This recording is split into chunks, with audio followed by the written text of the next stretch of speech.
Well, today we just had CR Wiley, and actually starting with this episode, our cold opens are going to be me and Craig telling you what's coming up. So, Craig, we just finished interviewing hmm CR Wiley. What do you think is our listeners should really look forward to in this in this Well, it was really conversation? fun. I don't know why you think it's funny.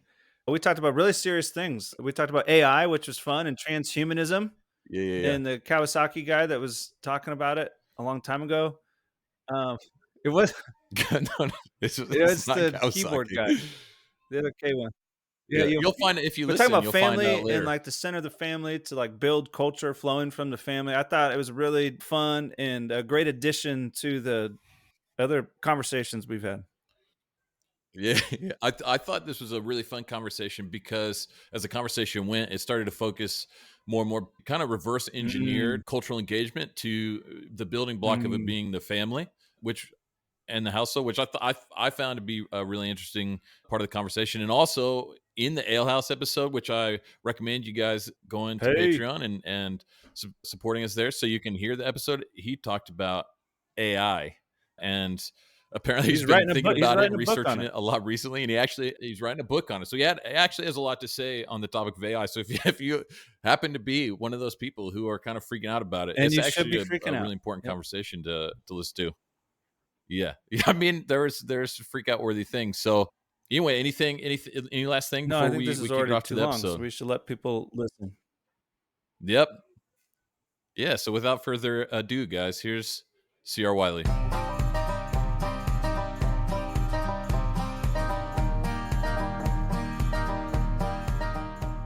Welcome to Kingdom and Culture, where we equip the King's wardens to know his charge and labor unto glory. I'm David, and with me, as always, is my co host Craig.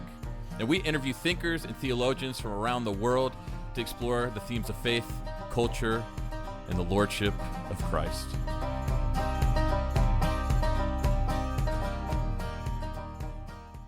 We're back with Kingdom and Culture, and today we've got C.R. Wiley. So, would you mind going ahead and introducing yourself? Sure, David. I'm Chris Wiley. I go by CR Wiley just so people find it easier to discover me on Google and everything. I'm a pastor. I'm in the PCA. I serve a church here down in the battleground area of Washington, and I've written a number of things. I've been a college professor, taught philosophy for about a decade, and I've been a real estate investor and still am. And I'm a senior editor at Touchstone Magazine. Awesome. Yeah, thanks for that introduction. I've been listening to your to the podcast for a few years now, and Yeah. that's been awesome. So I'd highly recommend that to anyone who's listening to this. Yeah, and with that, let's go ahead and just start jumping into the topic of the day, which is sort of culture and Christians' engagement with culture and all that sort of thing. So for you, I'm wondering, how would you define culture? How do you conceive of it? Well, the word culture tells us a lot. You know, the cultus is at the core of a culture. So there's a kind of sacred center in a culture, and things revolve around that. In antiquity, there were literally farms around temples, and often the crops and the husbandry was in the service of worship. So cultivation has always had a close connection to the cultus, which is worship. So I think that with those things in mind, it's perfectly appropriate for a pastor to be concerned about culture, and that's what I am. I'm also, interested from a philosophical frame of reference, thinking about it. So I don't think there's any getting away from it. If somebody were to say, "Well, that's just not my gig as a pastor," then I just don't think the guy is informed. He just doesn't know that the connections are just simply there. It's not whether or not he wants them to be there or not. They're just there. So anyway, that's the connection that I see. Obviously, culture can be understood from a kind of sociological or social science perspective, and I think that's where a lot of people go with it today, who are in the academy, which is the institutions, the beliefs, the social mores that characterize a particular group. I think another thing that people think about is maybe high culture. When we think about cultivation, we can think about cultivating people, making them more sophisticated and refined in their tastes. That's kind of a passe way to talk about it, but that was popular in the 19th century. And then culture, sometimes you come across the understanding that culture makers are people who do artsy things. And there's actually a book called Culture Makers. I can't remember who wrote it, kind of a evangelical guy. But when I read it, I didn't get all the way through it. I just kind of set it down, not in disgust, but just kind of from boredom.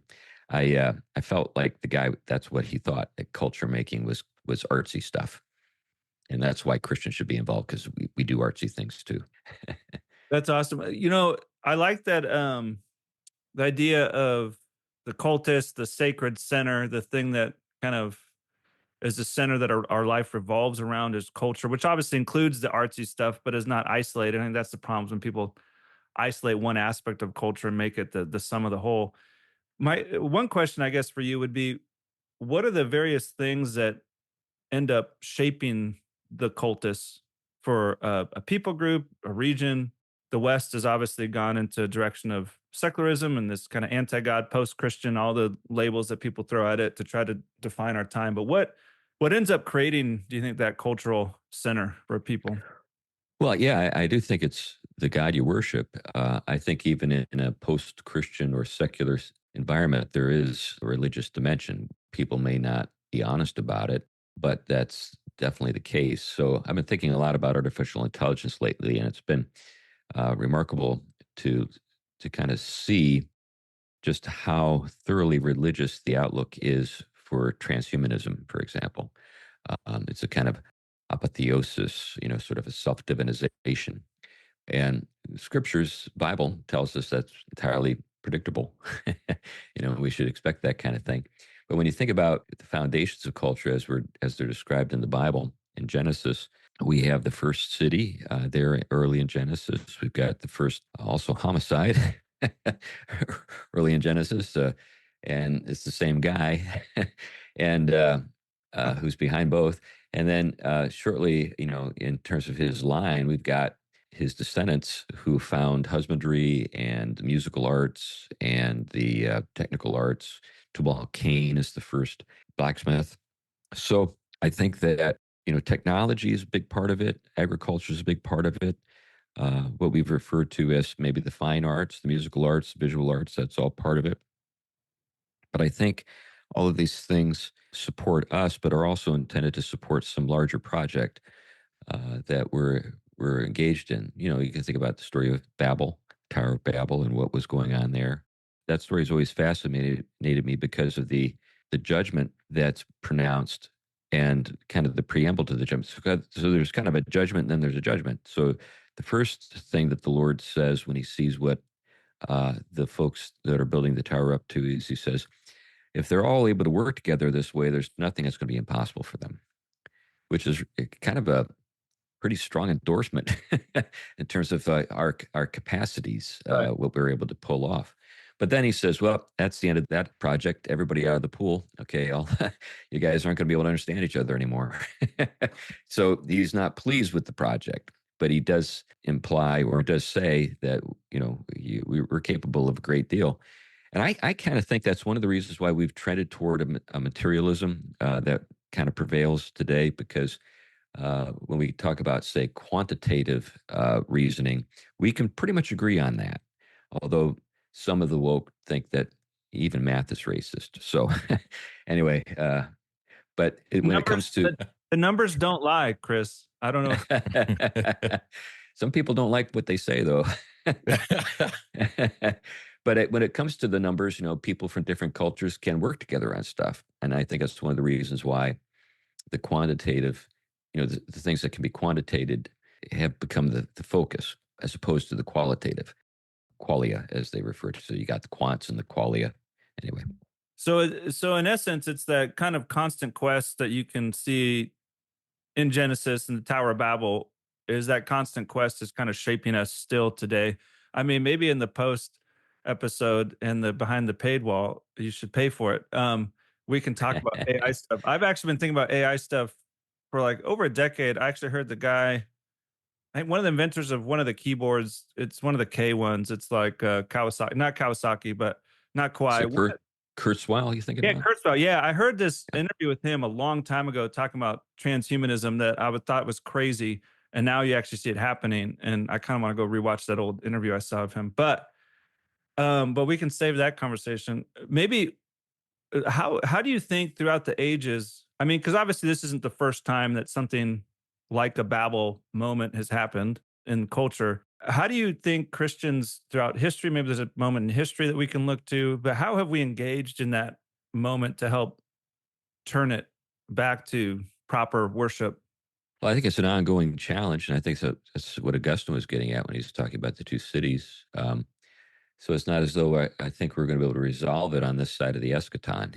I think the parousia is required in order to fully resolve it. But I think we can be faithful. We can build things. We can point to the kingdom of God. I think that, and even then, there is in some sense, and we're promised this in Scripture in the Sermon on the Mount, that we can be salt and light. So there is a kind of leavening effect too. And that's another way to talk about it, that we can have in our culture for the good.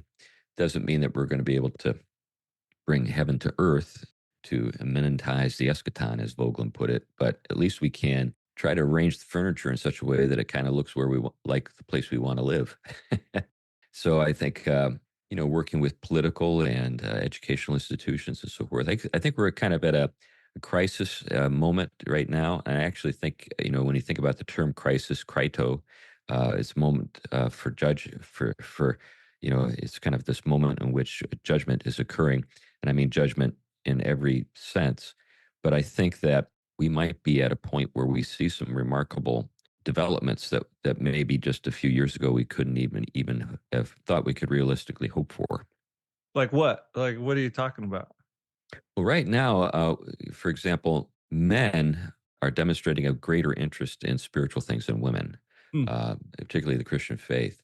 This is something that surprises a lot of people, but in another way, it should be, I think, it just kind of follows. I mean, I think that essentially there's been kind of a zero sum analysis, and the idea is that in order for anybody else to flourish, healthy young men need to be handicapped. So basically, to kind of level the playing field, and instead of thinking of the gifts that young men possess as a means by which they serve other people, it's more or less, okay, we need to wound them. We need to, harm them in some way. So as a result, guys are saying, okay, well, I'm not appreciated around here anymore.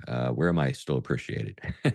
Well, in church, at least in some churches. Now, there are some settings where men aren't appreciated in church, but those churches that are able to reach those young men are seeing remarkable results. I mean, I've never seen anything like it. I've been in ministry nearly 40 years, and guys are just much more open than they used to be.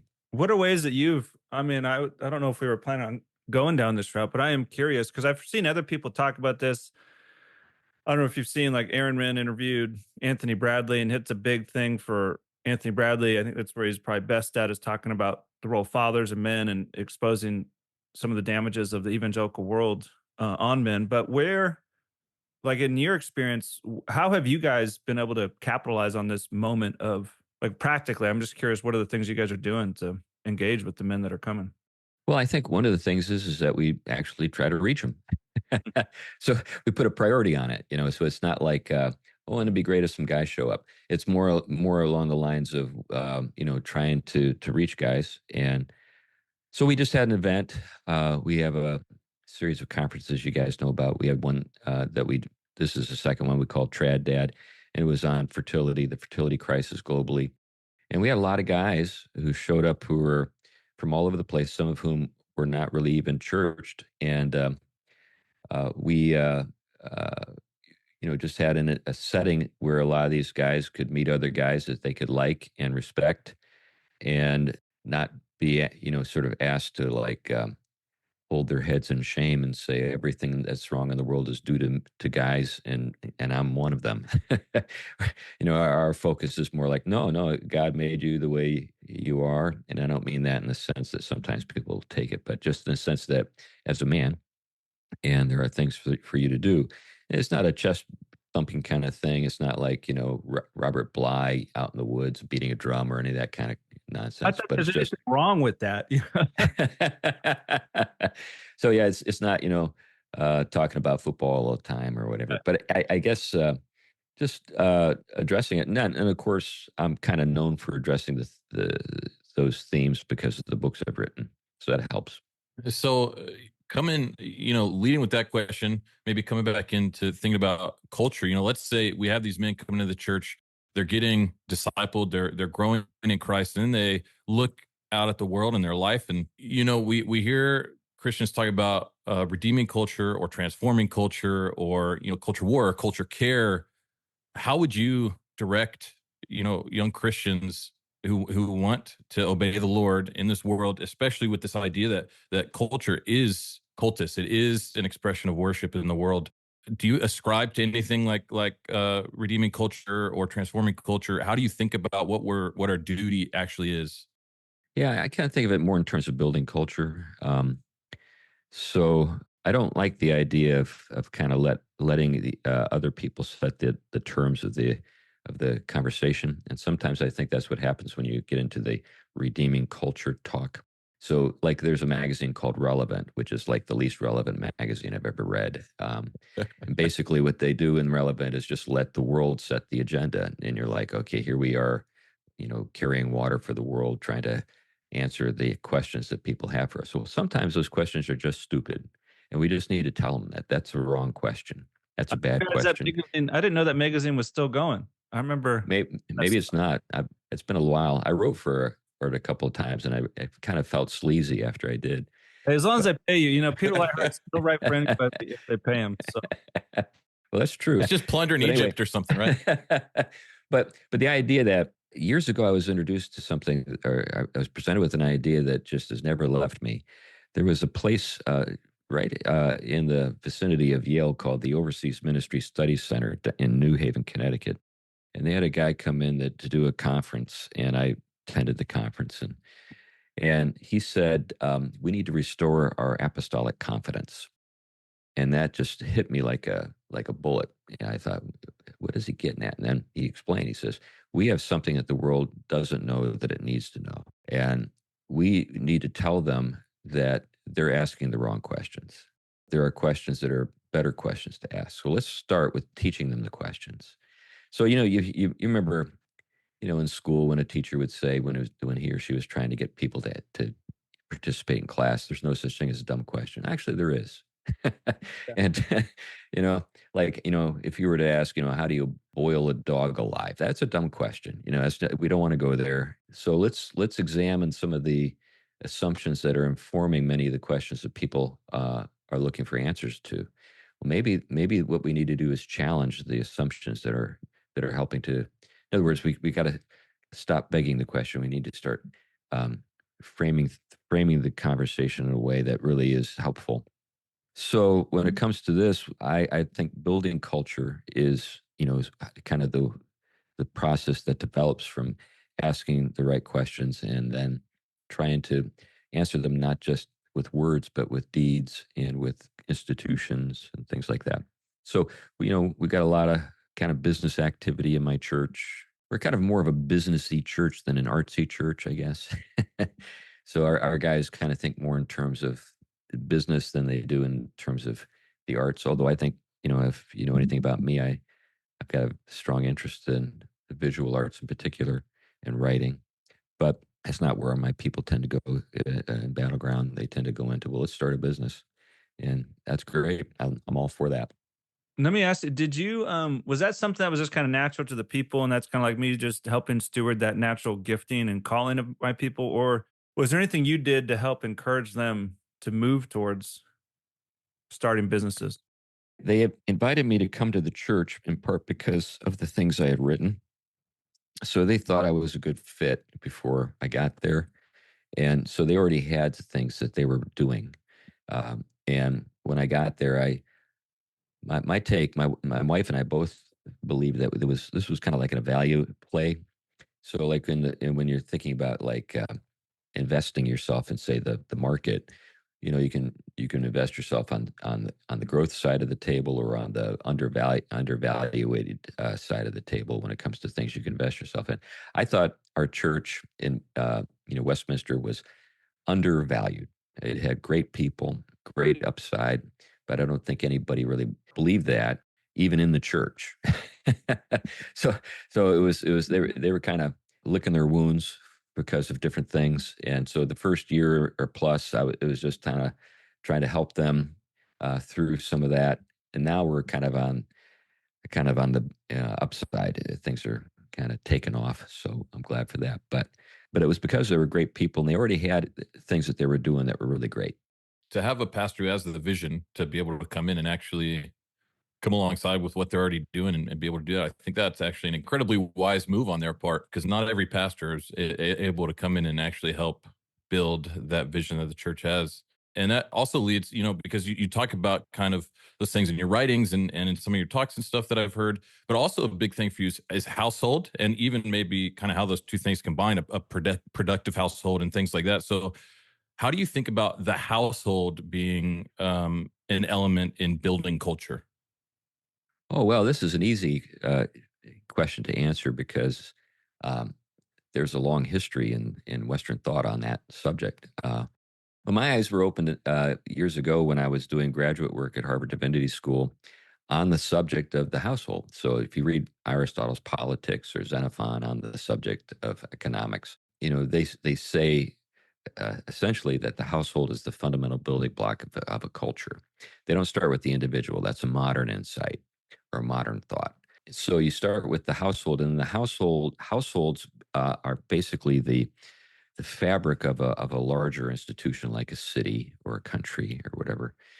Now, there are some tensions that kind of emerge naturally when you have maybe the interest of one at odds with the interest of the other. So typically, say, the need to defend the city means that households might lose fathers and sons in the process.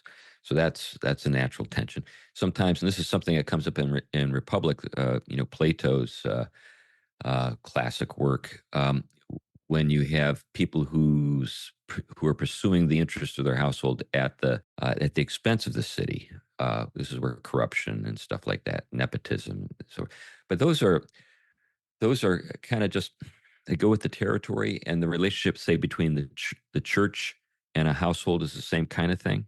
So a lot of contemporary churches just basically try to atomize households and just work directly with individuals. So that's why you have a lot of stress on, getting kids into children's church or having a youth group or having men's ministries, women's ministries, and umpteen zillion different little kind of interest groups, like model trains for Christ or something. I don't know. And so you get these these mega churches to kind of work on this sort of model. And it's almost as though they look at fathers and households as like a problem or an impediment to their programmatic vision. But I think that's problematic. And I think that it plays itself out in ways that we're seeing all around us. I think that sometimes some of the most successful churches, maybe, in terms of scale, are actually counterproductive when it comes to building Christian culture. They're just sort of like Christian. They're like just taking sort of larger cultural trends and putting a Jesus T-shirt on them. Yeah, amen. So if I'm hearing you correctly, would I be correct in saying that the household is building a faithful household and a strong household is a core, fundamental, maybe foundational element of building culture? Yeah, well, just think about covenant theology, which surprisingly some people don't think has anything to do with households. It's like they've got this idea that sort of, it's just an abstraction for trying to understand, the order salutis or something. That's basically it. But the idea that covenant theology presupposes marriage and intergenerational passing along of the faith, and that covenant theology, in terms when we practice it, actually requires those things. It's not just a bunch of individuals having a personal relationship with Jesus within the covenant. This is all kind of startling to some people. But when we think about cultures around the world, this is sort of a given. So, the household is not like a Western invention or anything like that. It's something that prevails in cultures everywhere. Now, it could take, somewhat different forms, obviously polygamy or whatever. But when it comes to, kind of the functions of men and women and the roles that they play and the relationship they have with children, and there's a lot of overlap, between different cultures, a lot of points of common practice. Which makes sense. I mean, God's initial call to Abraham, I'm going to bless you so you bless the families of the world. So the cult Right. flows out of the families, and from the families, it probably fills a collection of families, and that form a community, which form cities, which form countries and nations and all the rest. Yeah, I think that one of the problems that we're seeing today, and this is one of those things where it's just taken a while for people to kind of get because we've been told so often that the problem is overpopulation that we're just slowed on the uptake when it comes to the fact that it's actually the other right now around the world. There's a huge fertility crisis. Every country in the world is in population sort of collapse, various stages. Even sub-Saharan Africa, we're seeing the beginnings of it. Uh, and then, at the end of the process, we see just what's going on in places like South Korea, where fertility rate is below one child per woman now. I think it's 0.7. And same thing in Japan. And a lot of those countries are actually exporting their businesses because they know that they won't be able to sustain those businesses in their, home countries because there's just not enough people. That's why, I mean, so clearly, if the families are the center of culture making, culture building, then that's a core aspect that the Christians and the church needs to be thinking about, which most of us aren't, because that seems like, well, yeah, we can maybe engage with culture, but the whole fertility thing seems like, it's a scientist situation. But if we're going to transform the world through the family first, through the covenantal model, then obviously we're going to need to actually have families, which means you're going to need children. Sure. So Sure. How exciting. inconvenient. Yeah, I know, right? Although it's a fun part of marriage, but as you, Right. The making part is. Yeah, exactly. as you've been thinking about that issue, I am curious, like, if you have a quick answer for at least what are some of the reasons why you think that is. Yeah, we did a whole conference on it, and one of the things you come away with is that there are multiple possible things that are going on, and different countries around the world have been trying to reverse trends for years, not just recently, but for a while, and are not succeeding. So, but there are studies that demonstrate there are certain connections. I think the loss of the functional household with good reasons to have kids has hurt. So, for example, it used to be that children were an asset. Now they're a liability. Hmm. So why would you want to take on this huge expense if you don't have to? You could get a boat. If you're looking for company, get a dog. It's less likely to hurt your feelings. That kind of stuff. And that's what people are doing. I think, too, this was something that Alan Carlson, who was a speaker at the conference, who really is perhaps one of the top 5 authorities on the subject in the world. He said there was a study done that demonstrated that there is an almost 1-to-1 correlation, which is almost unheard of. It's like 0.9 something. Like 0.7 is like huge correspondence. This was like a 0.9. So wherever there are public schools funded by the government, population collapses. Does he have an idea what makes that happen? Well, he's got some theories. The study just demonstrated that it was the case. Right. Another thing that really bad for fertility is apartment living, where if you put people in apartments, they don't have kids. So those two things really go with the urban, with urbanization and with population density. So wherever you have like high population density, you end up losing kids. Um, like when I was on the East Coast. I lived in Boston for years. I know New York City really well. And it's pretty normal for people when they start having kids to move out of town. It's just like, you just can't really raise them there. This is where, Mark Driscoll back in the day had the line he used to always say, like, there's more dogs than children in Seattle. That's true. Yeah, I've been through Seattle. I know what he's talking about. I was down in Beverly Hills not too long ago with my wife. We went down there because I was speaking at a conference, and I said, let's go swing by, Beverly Hills, see what it's like. We were driving through, and that was it. I didn't think I saw a kid, but I saw lots of very wealthy looking women with their fancy dogs. It was just like nuts. They probably spent more on that dog than we do on kids. But my wife's Canadian, and when we had to go and do her entrance interview to come into the country legally, mind you, we had to we had to go to Quebec, and we were the only people were looking at us like we were crazy because our daughter was like 6 months old, and they just kept on saying, in French, "Le bébé, le bébé," and it was like they'd never seen a human child before. And I was like, "How do you think you got here?" Wow. Yeah, it's pretty sad. Right. So what I'm hearing is to really fix this problem is we need to create Christian schools and get people in real homes and real houses. Yeah, I think that, homeschooling has been conducive to fertility. I think that Christian schools can be, when we think about our own theological tradition, Machen was really strongly opposed to government schools, so this isn't like a new thought, but it is interesting to see that we've got just reams and reams of data now. So this isn't even like a debatable thing. We say X equals Y. Okay, this is what we get. Right, we can debate the some of the downstream of reasons and Sure. whatnot, but the actual data is there. Yeah. Let's think about culture. What are we cultivating? Well, we're cultivating people. And if you don't have people to cultivate, then in some sense you've got an anti-culture or a culture that's failing.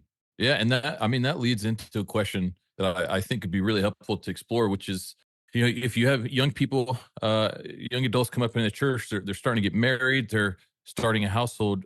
What is the advice you'd give them to build a household that builds culture? And so an obvious one right now, which what you're saying is have children, like have lots of children, multiply.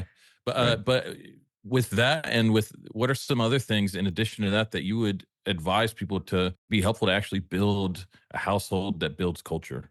Well, I think that the gifts of the people in the marriage go a long way to kind of helping people work out the specifics. So different households are going to have some different elements, maybe different locations and so forth. But I think one of the core things is productive property. Now you can be a part owner in some large scale enterprise, and that's often what you see with, say, people who buy stock or are in, own mutual funds. They're actually buying a small stake in a large productive enterprise. Problem with that, of course, you don't have much influence on things, and you're probably the last to know when anything bad happens. So you're kind of being carried along, and you don't have a whole lot of insight unless you're an insider.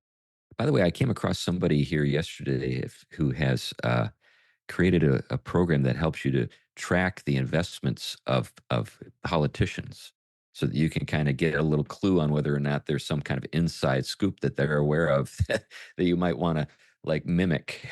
So like when Nancy Pelosi sells something, sell. Yeah. That kind of thing. Exactly. Yeah. But anyway, when you own productive property, it could take a wide range of forms. Obviously, real estate is a go-to for lots of people. That's a challenging one just because of some things that are going on economically at this time. But, intellectual property, I think that's where you see a lot of things. I think you still see a lot of potential with intellectual property and things that you can do online, streams of income that you can develop through various media.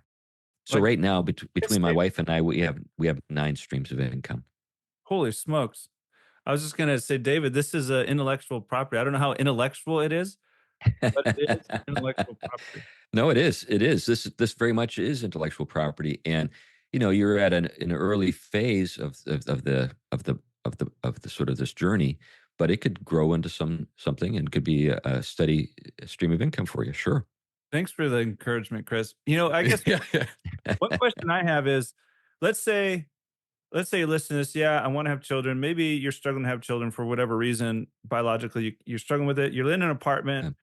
You want to invest. You want to make whatever you do have, because it's like, hey, maybe the ideal is to live in a house and farm or whatever, but I don't have that, and I'm not Sure. gonna have that for whatever reason.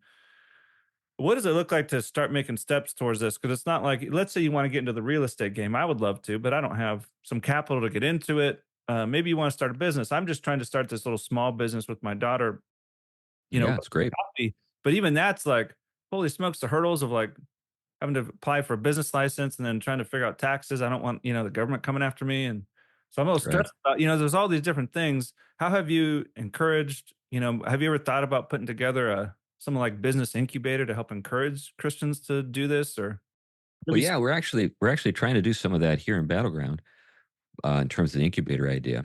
But I do think there are places in the world where there are intergenerational institutions that have been developed for precisely this reason. I think that in the West, those have atrophied, but they're still exist. They still exist even in the West, and I think we can kind of learn, particularly from ethnic minorities, how to do it. So let me give you an example. Um, One of the things that I've had the privilege of doing is being serving as pastor for people from all over the world, particularly when I was on the East Coast. I had people from the church that I served in Cambridge. We had 5 congregations. We had people from like 40 countries just in the English congregation alone, and so I kind of got to know a little bit about how different cultures do things. um, Koreans are really good at this. Haitians are really good at this. Indians are really good at this. They set up informal kind of lending institutions where everybody's sort of paying into a fund, and then they lend out those funds very often to the children of the people who are paying into the funds. And then there's a really strong uh, sort of natural accountability structure, but also a very sort of natural uh, structure that is there to promote the new business. So, if you've put some money into a pot to help fund new businesses, and some guy starts a business, you want it to succeed. You want that guy to be able to pay it back, right?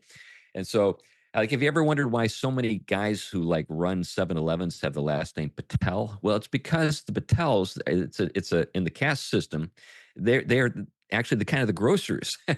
So there's this sort of like knowledge just passed over, the years from generation to generation, how to start things, how to get into particular kinds of work, that kind of thing. Um, and these also they serve as kind of a sort of almost insurance kinds of endeavors as well, kind of helping people out in tight spots. We've grown overly reliant on the banking system, and there's an upside to the banking system. There's a downside to it too, and the downside is sometimes the cost of entry is prohibitive. So, like, if you were to like try to invest in, say, commercial real estate, you got to have 25% down to even get a conversation when it comes to some things. But I also think that we need to be more creative in terms of helping people get into things. So my first property when it came to real estate was a 2-family. And the great thing about 2 families is that you can enjoy all the benefits of just a kind of not commercial, but residential real estate in terms of the terms. So when you buy a 2-family, it's like buying a starter home, you know. Hmm. So you get the low interest rate and that kind of thing, but you enjoy the benefits of the commercial side because now you've got a unit you can rent and you can draw income from. And at least used to be the case, I don't know if it still is, but it used to be the case that 75% of the anticipated income from the rental unit is counted toward your income. So you can afford something more expensive than you'd be able to afford if it was just a single family.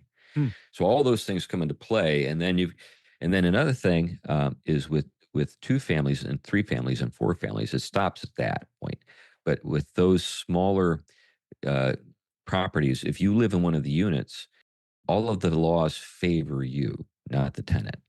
So you can pretty much discriminate for any old reason you want, and the government will back you up. It's like, I don't like blonde people. I just hate blonde people. I don't rent to blonde people. And they're like, okay, fine. I mean, as you live there, you can, sure. Now, once you get to 5 units, it doesn't matter anymore. You got to rent to blonde people, whether you like them or not, if they can qualify. But you still But even so, there's one way to legitimately discriminate, and that's based on the ability to pay. And one of the ways to demonstrate whether a person can pay or not is the credit report. And let me tell you something, I've never found a credit report that lied. They really tell you about people. You can say, you spent what on what? No, you don't get in. No soup for you. That kind of thing. So that's the landlord's best friend, or the landlady's best friend, is the credit report. But getting back to my original point, there are ways to get into rental properties. And if you're aware of what I just talked about, for example, the ability to get into, say, a small multifamily and living in one of the units and enjoying the benefits of just conventional, residential lending, you can get in. So my very first property I got in, believe it or not, this is in Boston in 1994, $5,000. That's all I had. Holy smokes. So it Wow. can be done. Yeah, that's actually really encouraging, because it just feels for a lot of people to be kind of an overwhelming barrier. So, I mean, Well, to hear, let me just say one more thing. If you're married, your wife has to be comfortable with being a landlord or being a landlady. If she's not, I run across this again and again and again. So I'll throw out the idea. Well, get a multifamily, live in one of the units, and then the guy will say, "Well, my wife, she's uncomfortable with that." And I said, "Well, then you're not going to be able to pull that off." So I had the benefit of having a wife who came from a landlord family. In other words, a landholding family. So from her perspective, this is just life. She grew up with her parents dealing with tenants, since as far back as she can remember. So for her, it was like normal, and she had no problem with it. But I've come across this problem again and again, where I'll give that advice to a guy. I say, try a two family, and basically the guy says, my wife just not comfortable with that. oh yeah, that makes sense. And now, kind of as we're winding down here at the end of this, I'm wondering if you have, considering everything we've talked about, do you have resources, books, thinkers that you would recommend people to go check out and listen to? Well, there's this awesome guy called C.R. Wiley. Exactly, exactly.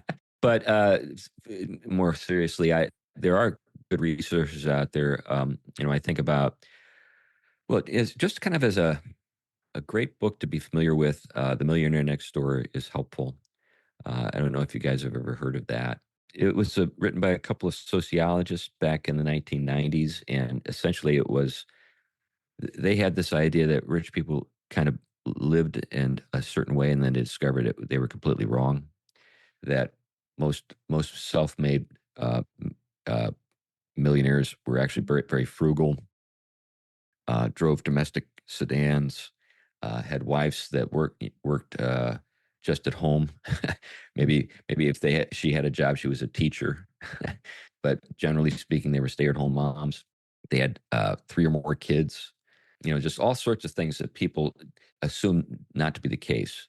I remember when I was involved in commercial real estate as an agent, I was helping guys get out of the market before the crash in 2008. And we all knew it was coming. Don't believe anything that people on CNBC said. We all knew it was coming. I remember there was this one guy, his name was John, and I was helping him get out of some smaller properties, a couple of 2 families and stuff.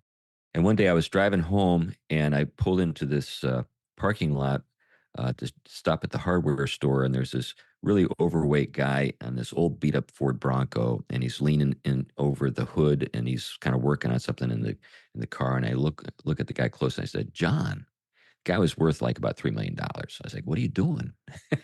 "You got this truck, and I'm trying to keep it going." I was thinking at the time, "John, you could drive whatever you want, and you're still kind of tinkering with this thing that's falling apart on you." I didn't say that, but I was thinking it. But it was the Millionaire Next Door. No, that's great. And so you'd recommend that, and then any other recommendations before we tell people about your works and stuff? Well, I do think the Robert Kiyosaki book, Rich Dad Poor Dad, is helpful. The other book, basically, Kiyosaki's written like 30 books. It's all the same book.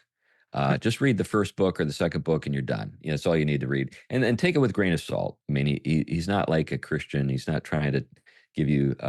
But I tell you what he does do is he's really good at helping you sort of understand how an inflationary environment works. And when you understand kind of the role of the Federal Reserve and sort of how our economy is designed to support a certain level of inflation on purpose, then you know what you need to know in order to kind of operate in this environment. Is it biblical? No. I mean, is this the way things should be? Probably not. And so a lot of people who are into sound money, hard money, and that kind of stuff are really put off by Kiyosaki. But in terms of what he has to say about how to kind of deal with the realities of our current economic system, he's good. Well, that's incredible. And then I know that your works, you've got Man of the House, the book, the Household and the War for the Cosmos. You've got in the House of Tom Bombadil. All of those have direct things to say about the conversation that we've been having. So and your podcast, the podcast also, you guys kind of talk about a bunch of different stuff, but there's episodes where you've obviously talked about these kinds of things as well. What else would you point people to of your works? Oh, I don't know. I mean, I'm working on a set of different things right now. I think one of the things that got me into the subject of the household was, like I said, when I was at Harvard and I was just thinking about kind of what I anticipated was the world to come at that time, which that's back in the '90s, and I could see the woke kind of tsunami on the way. And I thought, well, my denomination is going to go woke. I'm pretty sure. Pretty sure that the college I worked for was going to go woke, and I didn't want to go woke. I wanted to stay asleep. So Amen. I thought, so what can I do to prepare? And the kind of the household stuff was part of that. How can I weather this storm? So that's when I really dove into real estate in a kind of a serious way, and to prepare. So when it came to the point where the straw broke the camel's back, I was able to walk away because I had the resources to do it. But so I'm thinking about that same kind of thing now with artificial intelligence and kind of the nature of artificial intelligence and how it's going to change the world. I know there are a lot of people. It may not all come out about the way some of the visionaries think it will, but it's here to stay, and it's going to affect a lot of things. Ooh, that's a good teaser for the paywall. We can Yeah, monetize yeah, intellectual property. So if you want to yeah, hear yeah, about exactly. that, yeah, stick around. Well, Right. thank you for coming on today and yeah, taking your time to talk with us. Yeah, glad to do it. Thanks for having me, guys. Well, guys, give us a 5-star rating. Check out obviously our episodes on Patreon. And until next time, labora ad gloriam.